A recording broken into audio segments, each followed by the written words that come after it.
तुम प्यारे बच्चों, उम्मीद है आप सब खैरियत से होंगे। This is Wajahat. Welcome to our academy. आज हमने शुरू करना है एक्सरसाइज 1.2 से, जो हमारा एक्सरसाइज 1.1 है क्लास 9 का, यूनिट नंबर 1 का। उसमें अमूमन बोर्ड में आपकी क्वेश्चन नंबर 1 से और क्वेश्चन नंबर 3 से अमूमन 1-2 क्वेश्चन आते हैं। इस दफ़ा आपका पेपर में भी एक क्वेश्चन आया था, बट जो 1.2 है वो बहुत इंपॉर्टेंट क्वेश्चन उसमें आते हैं। अभी भी जो है उसमें से 3-4 क्वेश्चन रिपीट हुए थे प्रीवियस क्वेश्चन में भी। तो हमारा पहले क्वेश्चन है, कहते हैं कि by using the property of product and question for radical expression each right each expression is a single and simplify. क्या होता है, वो कह रहे हैं कि आपके पास रेडिकल्स गिवन है, आपने उसको एक्सप्रेशन को सिंप्लीफाई करना है। अब यहाँ पे जो समझने वाली चीज़ है वो कहते हैं कि रेडिकल क्या होता है। बेसिकली रेडिकल कहते हैं आपके पास के जो अंडर रूट होता है, ठीक है। जो आपके पास अंडर रूट होता है वो, यानी कि मैंने यहाँ पे क्या कि फॉर एग्जांपल अंडर रूट की वैल्यू को पता होनी चाहिए कि 1/2 होती है, और ये डिपेंड करता है कि यहाँ पे फॉर एग्जांपल हो 3 हो तो उसकी वैल्यू जाती है आपके पास 1/3, और अगर 4 हो तो आपके पास अंडर रूट की वैल्यू जाती है 4। ये जो इसकी पावर होती है ये डिसाइड करते हैं कि ये इस अंडर रूट की वैल्यू क्या होनी चाहिए और क्या होगी। खैर, हम बढ़ते हैं सोल्यूशन की तरफ। तो मेरे पास जो पहला सवाल है, अगर हम देखें तो इसमें क्या है कि 3√6 है और दूसरी तरफ भी है डॉट 3√6 है। ये जो प्रोडक्ट का लफ्ज़ इस्तेमाल हुआ है इसको कहते हैं प्रोडक्ट। इसका मतलब होता है मल्टीप्लाई। अच्छा, मल्टीप्लाई के साथ में रूल है कि अगर फॉर एग्जांपल आपके पास हो कि a मल्टीप्लाई बाय a हो, ठीक है, यानी कि दोनों की बेसिस आपके पास सेम हो, तो उनके आपस में जो पावर होती है वो आपस में क्या हो जाती है, ऐड हो जाती है। इस केस में आपके पास जो रेडिकल है वो दोनों का सेम है, तो आपके पास क्या हो जाएगा, ये दोनों एक ही रेडिकल के अंदर आ जाएंगे और ये बन जाएगा 6 मल्टीप्लाई बाय 6। एक तो ये तरीका है, या दूसरा तरीका ये हो सकता है कि आप इसको लिख सकते हैं कि इसको दूसरी तरीके से भी बाद में करेंगे, फ़िलहाल एक मिनट जो है। खैर, पहले इसको सॉल्व करते हैं, दूसरे को बाद में हम साथ साथ उतारते जाएंगे।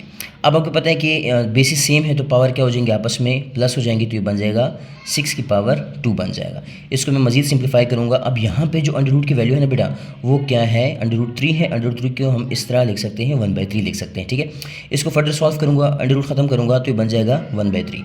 अब ये जो आपके पास बन गया ये सीक्वेंस, इसको मैं इस तरह भी एक्सप्रेस कर सकता हूँ। मैथ्स में आपने इस टर्म देखा होगा कि 2 1 2 बन जाता है और डिवाइड बाय 3 बन जाता है, ठीक है। तो यानी कि 2 1 आपके पास 2 बन जाएगा और डिवाइडेड बाय 3, ये आपके पास क्या हो जाएगा, आंसर हो जाएगा। इसका जो दूसरा मेथड है वो भी मैं साथ यहाँ पे मेंशन कर जाता हूँ। आपके पास है 3/6 पहले आप इसका अंडर रूट ख़त्म करें और उसके बाद आप इसका अंडर रूट ख़त्म करें, यानी कि बन जाएगा कि 6 1/3 1/3। अब देखिए दोनों के बेसिस क्या हो गए, सेम हो गए, तो पावर आपस में क्या होगी, प्लस हो जाएगी, सिंपल। तो ये बन जाएगा 6 एलसीएम लो, 3 एलसीएम आ जाएगा, ये बन जाएगा 1 + 1, तो ये बन जाएगा 6, 1 + 1 के बाद बन जाएगा 2 डिवाइडेड बाय 3। तो अगर आप देखिए दोनों का आंसर जो है वो सेम है। चलो अब हम क्या करते हैं, इनका पार्ट नंबर दूसरा करते हैं। अब अगर आप देखिए इसमें भी अंडर रूट 5 है और इसमें भी अंडर रूट 5 है, ये नहीं कि आपके पास एक अंडर रूट 5 जो है वो कॉमन आ गया। तो डॉट का मतलब होता है, मैंने पहले बताया कि इसका मतलब होता है मल्टीप्लाई, तो ये बन जाएगा 4 मल्टीप्लाई बाय 8। क्या यहाँ पर बेसिस सेम इन दोनों की, नहीं, इनकी बेसिस सेम नहीं है। तो हम क्या करेंगे, इन दोनों को पहले मल्टीप्लाई करेंगे, तो आपके पास बन जाएगा कि अंडर रूट 5 इक्वल टू का साइन लाजमी डालिएगा, 8 5 जब के 4 8 जब के पास बन जाएगा 32। अब ये भी तो मैंने ख़त्म करना है क्योंकि सवाल की रिक्वायरमेंट है, आपने इसको सिंप्लीफाई करना है, इसको हल करना है, ख़त्म करना है अंडर रूट को। तो मेरे पास बन जाएगा ये 32। यहाँ पे जो अंडर रूट 5 है इसको आप एक्सप्रेस कर सकते हैं ऐसे कि 1/5, तो ये बन जाएगा 1/5। तो मेरा बच्चा ये इसका क्या हो जाएगा, आंसर हो जाएगा, ठीक है। मैंने करना है पार्ट नंबर 3। पार्ट नंबर 3 थोड़ा सा है कि 4 अंडर रूट, आपके पास जो अंडर रूट की पावर 4 है वो है अंडर x है डॉट, और 4 अंडर रूट x की पावर 3 है। अब यहाँ पे जो आपके पास अंडर रूट आया है वो आया हुआ है बेटा 4 अंडर रूट आपके पास आया हुआ है, ठीक है। अब इस केस में क्या हो जाएगा कि इस केस में यानी कि इस अंडर रूट की वैल्यू क्या हो जाएगी, वो हो जाएगी आपके पास 1/4 हो जाएगी। इसको सिंप्लीफाई कैसे करेंगे, अच्छा पहले बात ये कि इनकी बेसिस सेम है, मतलब अंडर रूट 4 इधर भी, अंडर रूट 4 इधर नहीं जी, बिल्कुल अंडर रूट 4 इधर दोनों में है, तो डॉट का मतलब होता है मल्टीप्लाई। मैंने आपसे कहा था अगर बेसिस सेम हो, मतलब ये अंडर रूट यहाँ पे सेम है, तो आपके अंदर जो कुछ भी होगा वो क्या हो जाएगा, मल्टीप्लाई हो सकता है, ठीक है ना। अंडर रूट 4 इधर भी, अंडर रूट 4 इधर भी है, तो इन दोनों को मैं एक ही अंडर रूट के अंदर मर्ज करके लिख सकता हूँ। तो ये बन जाएगा x मल्टीप्लाई बाय x की पावर 3। अब यहाँ पे बेसिस सेम आ गए इन दोनों के, तो इनके पास हमेशा 1 होता है, 1 लिखते नहीं है, देखिए सवाल में 1 होता है लेकिन हमने 1 लिखा नहीं है। तो इनके बेसिस अगर सेम हो गए तो पावर आपस में क्या हो जाएगी, सिंपल आप कहेंगे सर जी प्लस हो जाएगी, तो ये बन जाएगा x की पावर 1 + 3 में डायरेक्ट करूँगा, यहाँ पे आपके पास बन जाएगा 1 + 3, यानी कि बनता है आपके पास 4। अब देखिए बाहर का जो अंडर रूट है उसकी भी आंसर 4 है, और जो अंदर जो वैल्यू है वो भी x की पावर 4 है। तो इसको दो तरीके से हम कर सकते हैं, या तो आप ऐसा करें कि अंडर रूट 4x इसको हल करें, क्योंकि अंडर रूट की वैल्यू यहाँ पे क्या है 1/4 जो मैं पहले भी बता चुका हूँ आपके पास। तो ये बन जाएगा x की पावर 4 इंटू 1/4, 4 कट करें आपके पास आंसर आ जाएगा x। एक तरीका, या तो जो दूसरा तरीका है जो अमूमन टीचर्स इस्तेमाल करते हैं बाज़-औक़ात, वो क्या हो जाएगा कि आप डायरेक्ट इसको यहाँ से कट कर लो, आपके पास आंसर आ जाएगा x। दोनों केसेस में आपका जो आंसर है वो सेम आ जाएगा। चलिए जी, अब हम करते हैं इसका पार्ट नंबर 4 करते हैं। बेसिकली मैंने आपसे कहा था कि अगर तो आपके पास जो रेडिकल, जिसको हम बेसिकली कहते हैं अंडर रूट के नाम से जाना जाता है, अगर तो आपका ये जो वैल्यूज़ है ना, ये जैसे कि मेरे पास जो प्रीवियस सवाल था वो था 5/4 और 5 मतलब अंडर रूट 5 और 8 था। सेम मेरे पास 4 के अंडर रूट x था और दूसरा 4 अंडर रूट x की पावर 3 था। अब इस केस में क्या था, मेरे पास जो अंडर रूट की वैल्यूज़ थी, जो अंडर रूट के पावर्स थे, वो सारे सेम थे। अगर मैं इस सवाल को देखूँ बेटा, तो इसमें जो रेडिकल है उसमें यहाँ पे 1 है और इसकी जो रेडिकल की पावर है वो 3 है।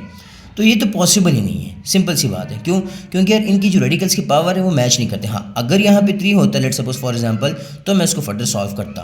तो इसका सिंपल सा आंसर हो जाएगा कि it is not possible.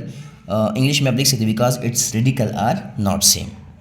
Next बेटा मेरे पास के पार्ट नंबर 5 इसी का कि 4 अंडर रूट 7 और 4 अंडर रूट x की पावर 5। इसके भी दो तरीके हैं, दोनों से हम करेंगे। पहला मेथड क्या है बेटा कि अगर आप देखें ना कि इसका भी रेडिकल और इसका रेडिकल दोनों का सेम है, तो आप एक ही स्टेप के अंदर मतलब इसको सॉल्व करते कैसे, ये जो पावर 5 है, जो मतलब x की पावर 5 जो नीचे है, ये जब ऊपर जाता है आपको पता है कि साइन क्या हो जाता है, चेंज हो जाता है, और ये रेडिकल भी सेम है। तो मैं इसको लिख सकता हूँ कि 4 under root x 7 minus 5। x आपके पास कॉमन था और 7 माइनस 5, ये आपके पास 7 की पावर है, जब ऊपर जाएगा तो आपके पास माइनस 5 बन जाएगा। तो इसको मैं लिख सकता हूँ x की पावर 2। अब इस केस में जो मेरे पास रेडिकल है, जो मेरे पास अंडर रूट है, उसका आंसर मतलब उसकी वैल्यू क्या है, अंडर रूट 4 है, जिसको मैं 1/4 भी लिख सकता हूँ। तो जब मैं इसको सिंप्लीफाई करूँगा, मैं लिखूँगा x की पावर 2 और 1/4। तो मैं कटिंग करूँगा, 2 1 2 और 2 2 4, x की पावर यानी कि x 1/2 मेरे पास इसका आंसर आ जाएगा। इसका जो दूसरा मतलब मैंने आपसे कहा कि दो तरीके हैं, दूसरे तरीके से भी मैं करके दिखाता हूँ आपको। सबसे पहले आप इसके अंदर अंडर रूट ख़त्म करें। कैसे? ये बन जाए x7 और 1/4 डिवाइडेड बाय x5 और 1/4। ये अब देखिए इसकी पावर दोनों की पावर सेम है, तो ये जो मेरे पास इनसाइड द ब्रैकेट वैल्यू है, ये जब ऊपर जाएगा ये माइनस हो जाएगा, यानी कि बन जाएगा x की पावर 7 माइनस 5 और ये हो जाएगा 1/4। और 7 माइनस 5 आपको पता है कि आंसर क्या आ जाता है 2 1/4। तो 2 1 2 और 2 2 4, यानी कि बेटा दोनों तरीके से आपका जो आंसर है वो सेम आ जाएगा। अच्छा बच्चे, इसका पार्ट नंबर 6 है मेरे पास, और वो कहता है कि अंडर रूट 3 और इनसाइड है 5000 और उसके डिनोमिनेटर में है 3 अंडर रूट 5। ठीक है, इसको कैसे हमने सॉल्व करना है, तो आपने सबसे पहले देखना है कि आपके पास जो अंडर रूट है उसकी वैल्यू क्या होनी चाहिए। यहाँ पे एक अंडर रूट 3 है तो उसकी वैल्यू क्या हो जाएगी 1/3, और दूसरी अंडर रूट 3 है, इसकी भी वैल्यू मतलब दोनों अंडर रूट जो है, दोनों रेडिकल जो है वो सेम है। तो अगर दोनों चीज़ें सेम है तो हम उसके इनसाइड कट कर सकते हैं आपस में। तो बन जाएगा 5 1 5 और ये बन जाएगा आपके पास 1000, यानी कि ये आपके पास बन गया। चूंकि दोनों अंडर रूट की वैल्यूज़ जो है वो सेम है, तो आपके पास बन जाएगा 3 अंडर रूट आपके पास बन जाएगा 1000। अब आपने यहाँ पे जो है काफ़ी बच्चे कंफ्यूज हो जाते हैं, काफ़ी मसला करते हैं। देखिए, अगर आपने इसको सिंप्लीफाई करना है ना, तो आपका पावर ऐसा आना चाहिए, क्योंकि पावर में जाता है, ये देखो ना, पावर में जाता है हमेशा। आपका पावर ऐसा आना चाहिए कि ये इसके बराबर हो जाए और वो कुछ ना कुछ कटिंग करे। अगर कटिंग नहीं होती तो इसको सिंप्लीफाई तो कम से कम करना ही करना है आपने। अगर मैं देखूँ तो 10 10 मेरे पास होता है 100 और 100 10 मेरे पास होता है 1000। बेसिस सेम है इन सब की, तो इन सब की पावर क्या हो जाएगी, आपस में प्लस हो जाएगी। तो मैं इसको लिख सकता हूँ कि 10 की पावर 3। अब वही तरीका हो गया, दो तरीके से आप इसको सॉल्व कर सकते हैं। एक है 3 अंडर रूट 10 की पावर 3 और दूसरी तरफ मैं लिखता हूँ 3 अंडर रूट 10 की पावर 3। अब देखिएगा यहाँ पे क्या हो जाएगा, या तो आप इसको डायरेक्ट कट करो क्योंकि यहाँ पर भी पावर है और यहाँ पर भी, तो आपके पास आ जाएगा 10 आंसर। या आप ऐसा करो कि 10 की पावर 3 करो और ये 1/3 करो, तो 3 3 आपके पास आ जाएगा 10।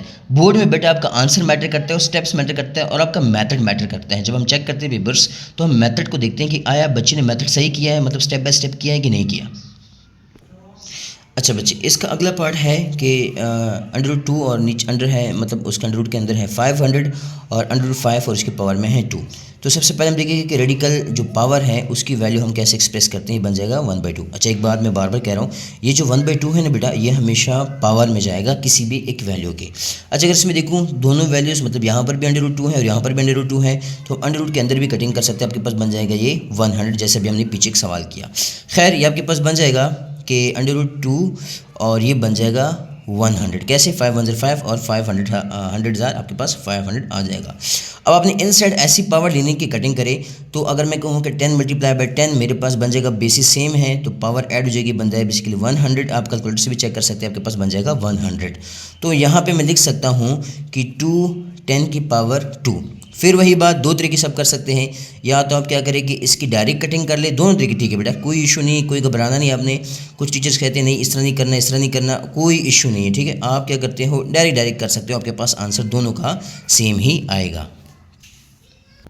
अच्छा बच्चे, मेरे पास इसी सवाल का क्वेश्चन नंबर 2 का रिमेनिंग आखिरी पार्ट है कि इसको सॉल्व करो। यार इससे हमारा पहले भी वास्ता पड़ा हुआ इस तरह के क्वेश्चन से। अभी हमने पहले देखा कि जब आपके पास एक्सपोनेंट जो होते हैं वो इक्वल नहीं होती, यानी कि अंडर रूट का जो पावर है वो इक्वल नहीं होता, तो वो नॉट पॉसिबल होता है।